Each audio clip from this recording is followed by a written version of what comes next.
Ayan mga kamagsaka, pakikita ko sa inyo yung paninda natin ngayon dito.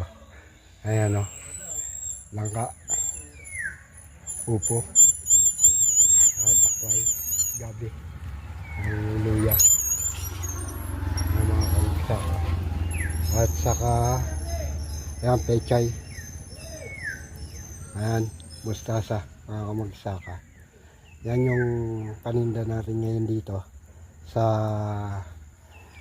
Purok 6. Ayan, sa Home Rest Trail sa Pacheco Farm mga kamagsaka.